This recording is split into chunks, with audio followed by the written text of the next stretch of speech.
మత్తయి సువార్త 3వ అధ్యాయంలోని మొదటి ప్రశ్న, ప్రవక్త అయిన యెషయా ద్వారా చెప్పబడిన వ్యక్తి ఒకరున్నారు.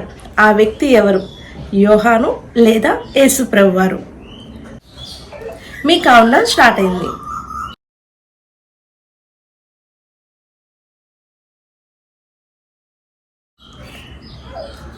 ఆన్సర్ యోహాను. ఇక రెండవ ప్రశ్న, యెరూషలేము, యూదయ, యోర్దాను నది తీర ప్రాంతముల వారందరూ ఏ నదిలో యోహాను చేత బాప్తీసం పొందడానికి వచ్చారు? ఈ చుట్టుపక్కల వారందరూ కూడా ఏ నదిలో బాప్తీసం పొందడానికి వచ్చారు? ఈ మత్తయి సువార్త 3వ అధ్యాయంలోనే ఉంటుంది. మీ కౌంట్డౌన్ స్టార్ట్ అయింది.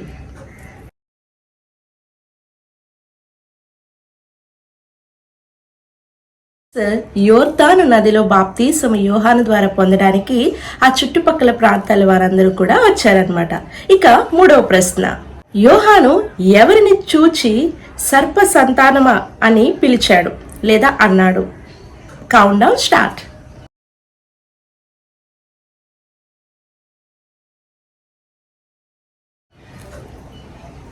ఆన్సర్ పరిసయ్యులను సద్దుకేలను చూచి సర్ప సంతానమాని యోహాను పిలవడం జరుగుతుంది. ఇక నాలుగవ ప్రశ్న, యోహాను నా వెనుక వచ్చేవాడు నాకంటే డాష్ అని చెప్తున్నాడు. Countdown start.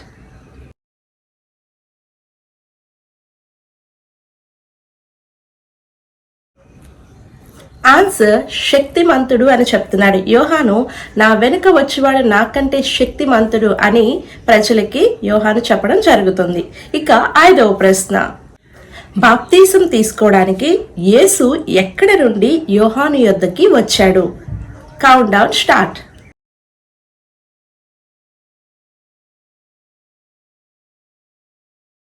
బాప్తీసం తీసుకోవడానికి యేసు ప్రభువారు గలిలయ ప్రాంతం నుండి యోహాను యొద్దకి రావడం జరిగింది.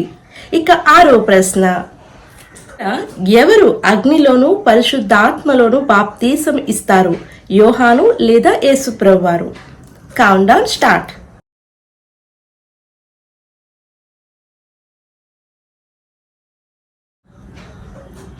ఆన్సర్ యేసు ప్రభువారు అగ్నిలోను పరిశుద్ధాత్మలోను బాప్తీసం ఇస్తారు అని చెప్పి యోహాను చెప్పడం జరుగుతుంది. ఇక ఏడవ ప్రశ్న, ఈయన నా ప్రియ కుమారుడు ఈయన యందు నేను ఆనందించుచున్నాను అను శబ్దము డాష్ నుండి వచ్చింది. ఎక్కడ నుండి వచ్చింది? Countdown start.